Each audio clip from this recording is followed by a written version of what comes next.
Are you feeling overwhelmed by the thought of your immigration medical exam? Not sure what to expect or how to prepare? Well, fear not. I'm here to guide you through this crucial step in your immigration journey. So welcome to Direct U.S. Immigration's channel, where you get direct access to our most up-to-date immigration and global mobility space. I am an immigration attorney with almost a decade's worth of experience, and today we're going to talk about what happens during your immigration medical exam in 2024. Stay tuned.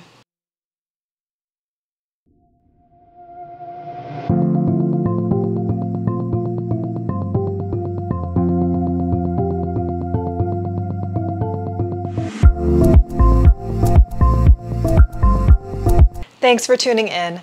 My name is Maitreya Brown, and I'm a U.S. immigration attorney based in Washington, D.C.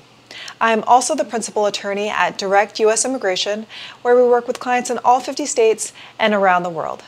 Before we start, click on the like and subscribe button to follow our Immigration Hub to get the latest immigration information that could be vital to your case.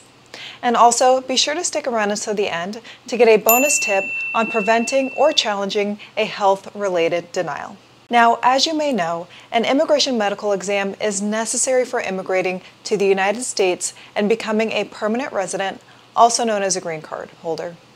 The medical exam is a routine part of the process to ensure public safety and remove the grounds for inadmissibility for intending immigrants. Certain diseases of public health can make an individual inadmissible to the United States.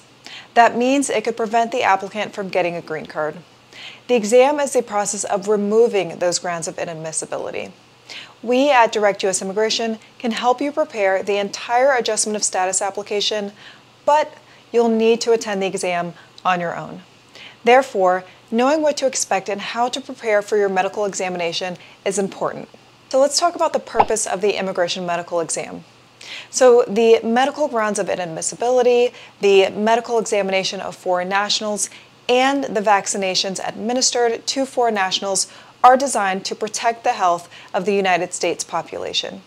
The immigration medical examination, the resulting medical examination report, and the vaccination record provide the information that USCIS uses to determine if a foreign national meets the health-related standards for admissibility. Any of these four basic medical conditions may make an applicant inadmissible on health-related grounds: communicable diseases of public health significance, an immigrant's failure to show proof of required vaccinations, physical or mental disorder with associated harmful behavior, or drug abuse or addiction. The immigration medical examination is not a complete physical examination. Its purpose is to screen for specific medical conditions relevant to U.S. immigration law. The U.S. government doesn't require the doctor to evaluate you for any conditions except those the U.S. Public Health Service specifies for U.S. immigration purposes. Likewise, the government doesn't need the doctor to provide you with a diagnosis or treatment even if they discover other issues related to your health. It is important to note that this examination is not a substitute for a full physical examination, consultation, diagnosis, or treatment by your primary healthcare provider. Now, you won't be able to go to just any doctor for your immigration medical exam. A government-approved doctor must perform the examination. Outside of the United States, the U.S. Embassy or consulate will refer you to an authorized panel physician. Applicants applying inside the United States will go to a civil surgeon. In both situations, they are doctors authorized to administer your exam. Suppose you apply for an immigrant visa through a U.S. Embassy or consulate, which is also known as consular processing. In that case, they will provide a list of panel physicians certified by the Department of State, and in most cases, you'll have a choice of physicians. But it's also best to check with the procedure at your local consulate. You generally need to schedule an appointment before the panel physician will see you. Now, the National Visa Center will tell consular applicants when it's time to schedule the appointment. You must complete the medical exam and vaccinations before your scheduled immigrant visa date. When applying inside the U.S., the exam results must be signed by the doctor no more than 60 days before you submit Form I-485. The results are valid for 2 years from the date of the signature. In preparation of the medical examination, you will need to take several items. This list will vary based on the location of your exam. So if you are attending an exam outside of the United States, the U.S. Embassy will give you specific guidance for your country. However, you will generally need to take the following items to an immigration medical exam: a valid passport or other government-issued photo identification, vaccination records, Form I-693, which is that report of medical examination and vaccination report, the required fee, which varies by doctor. If applying abroad, the required number of U.S. passport photos, so be sure to check with your consulate office. And if anyone in your family is immigrating with learning disabilities, report the condition and any special education or supervision requirements. If you are being treated for a chronic medical condition or taking medications regularly, a list of medications. If you've had a previous positive skin test for tuberculosis, the tuberculosis certificate from your doctor proving that you are adequately treated. If you have had syphilis, a certificate of clearance signed by a doctor or public health official proving that you are adequately treated. If you have a history of harmful or violent behavior resulting in injury to people or animals, information that will allow the doctor to determine whether the behavior was related to a psychiatric or medical problem or to drug or alcohol use. If you have been treated or hospitalized for a psychiatric or mental illness or alcohol or drug abuse, written certification including the diagnosis, length of treatment, and your prognosis. Now, the doctor will review and make sure that you have had all of the required vaccinations. The Immigration and Nationality Act expressly requires some vaccines, and others are required because the Centers for Disease Control and Prevention, also known as the CDC, has determined that they are in the interest of the public health. Regardless, you must receive the following vaccinations before being admitted as a permanent resident, though exceptions do apply for certain vaccinations, such as the COVID-19 vaccine. So as of January 2024, the following vaccines are required: COVID-19, hepatitis A and B, influenza, influenza type B, measles, meningococcal, mumps, pneumococcal, pertussis, polio, rotavirus, rubella, tetanus and diphtheria, toxoids, and varicella. So as I am not a medical doctor, if I have mispronounced any of those, don't hold it against me. So, back on track.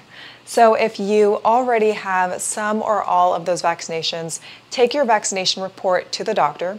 The report will need a certified translation if it is not in English. If you need additional vaccinations, the doctor will administer them. Depending on the type of vaccination, an additional visit may be required. Upon the physician's recommendation, he or she may provide certain requested waivers of the vaccination requirement. Now, effective October 1, 2021, most new green card applicants must be fully vaccinated. If not vaccinated, the U.S. government will consider them inadmissible to the U.S. And this, of course, is specific to COVID-19 as well as the other vaccines. And this applies to adjustment of status applicants inside the U.S. and consular processing applicants outside of the U.S. So immigration officials may require people to get revaccinated with an FDA-approved vaccine if they initially received a COVID-19 vaccine not currently authorized in the U.S. Now, at the immigration medical exam, green card applicants must show the doctor evidence that they are fully vaccinated against COVID-19. Acceptable forms of proof include the official vaccination record and a copy of a medical chart. And the record should include the dates the applicant received the vaccine and, if available, the name and manufacturer and lot number. Now, certain applicants may be entitled to a waiver for the COVID-19 vaccination requirement, and waivers can be provided for the following: age, contraindication, which is the negative reaction to the vaccine, vaccines not routinely being available, and religious or moral convictions that are extensively documented. The doctor or a member of the doctor's staff will ask questions about your medical history. Of particular interest to the doctor is any time you have ever stayed in a hospital or experienced significant events in your health history, been put in an institution for a chronic physical or mental condition, or been sick or disabled so seriously that it resulted in a substantial departure from a normal state of well-being or level of functioning. The doctor will ask about specific questions about habitual drug use. Applicants who are found to be drug abusers or addicts are inadmissible. Recovering drug addicts who are in remission, however, are admissible. If you have a history of drug abuse, even if it's not in your medical records, consult with an immigration attorney before attending the green card medical exam. Now, let's talk about physical exams. So the doctor will then give you a physical examination. Typically, the physical examination includes examining your eyes, ears, nose, and throat, extremities, heart, lungs, abdomen, lymph nodes, skin, and external genitalia. The doctor will also order a chest x-ray and blood test to check for syphilis. Children will generally be excused from the x-ray and blood test requirements, and if you are pregnant, contact your respective embassy or consular office to inquire about a postponement. The doctor will perform a mental status exam assessing your intelligence, thought, comprehension, judgment, mood, and behavior. So, especially for the mood, make sure that you are well fed before you go to the doctor, so you're not upset. Applicants with physical or mental disorders and harmful behavior associated with those disorders are inadmissible. The inadmissibility grounds is divided into two subcategories, and that is the current physical or mental disorders with associated harmful behavior and past physical or mental disorders with associated harmful behavior that is likely to recur or lead to other harmful behavior. Now, let's talk about the cost of that immigration medical exam. So costs for immigration medical exams can vary significantly based on the country where they will be performed and the specific doctor. Prices can vary anywhere from $100 to over $400. The U.S. government doesn't set a standard fee, so the cost will depend on the doctor you visit. Therefore, check with a few doctors to find out how much each one charges for your immigration medical exam. You should also consider the indirect costs of the exam, as you may need to travel to the interview city early for the medical exam. Now, what happens after completing the examination depends on your location. In some countries, the panel physician will send the results directly to the U.S. Embassy, and in other countries, the doctor will give the applicant his or her medical exam results in a sealed envelope, which the applicant must take to the interview and be sure to keep it sealed. So if your immigration medical exam is inside the U.S., the civil surgeon will give you a completed Form I-693, which is, again, that report for medical examination and vaccination report in a sealed envelope.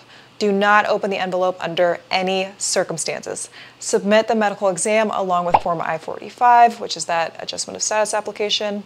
If you have already filed your adjustment of status application, submit the envelope at the USCIS green card interview or upon USCIS requesting it in a request for evidence. The results of your immigration medical exam are generally valid for 2 years. So let's talk about a client success story.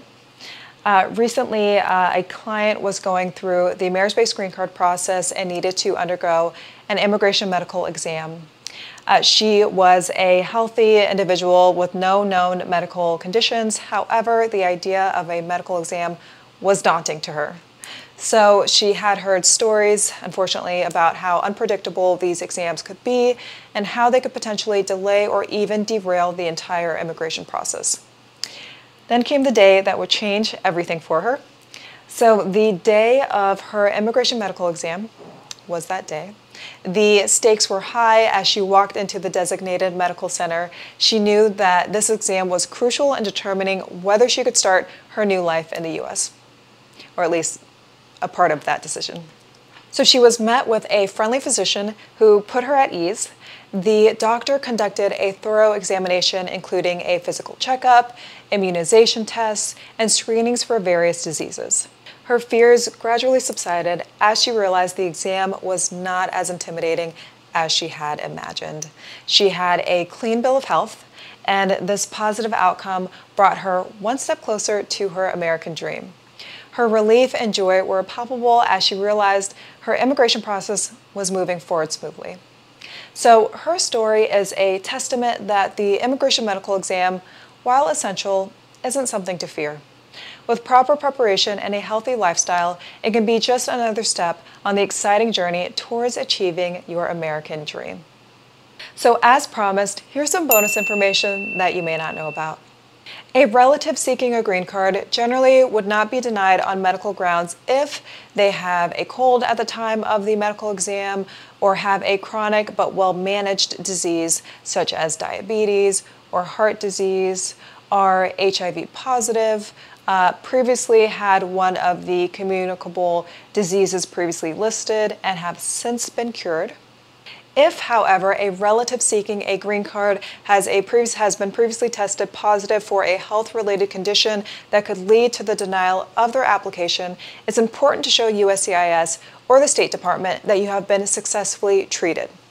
Typically, the best way to do so is to bring copies of your medical records showing the treatment you received and the results of that treatment, as well as a statement from your regular doctor confirming that your disease is either cured or being managed. Now let's talk about drug abuse or mental illness history. So it's important to bring proof to the medical exam that your drug addiction has been treated or that your mental health is controlled. It is good practice to get a letter from your regular doctor explaining how your disease is controlled and how your life is affected, including how your illness impacts your ability to work, if at all. Now let's talk about the green card application denial for health-related reasons. So depending on the situation, you can apply for a waiver of inadmissibility, so basically forgiveness from the U.S. government to enter the United States. USCIS will generally consult with the CDC to determine if a waiver should be granted. USCIS can also attach conditions to the waiver grant as they see fit. So last but not least, be sure to check out the caption below this video. We've got questionnaires for different types of visas so that we can help you determine which visa is most appropriate for you. Also, if you are traveling soon, we have a list of some of my travel favorites. So I hope you found this video helpful. Subscribe if this content or information helps you in any way. Comment below if you want me to talk about something in specific, and share this resource widely because you never know who needs answers to these questions. Additionally, if you have any specific questions about this video as they pertain to your unique circumstances, please schedule a consultation with us, also at the link below, and I'll see you in the next video.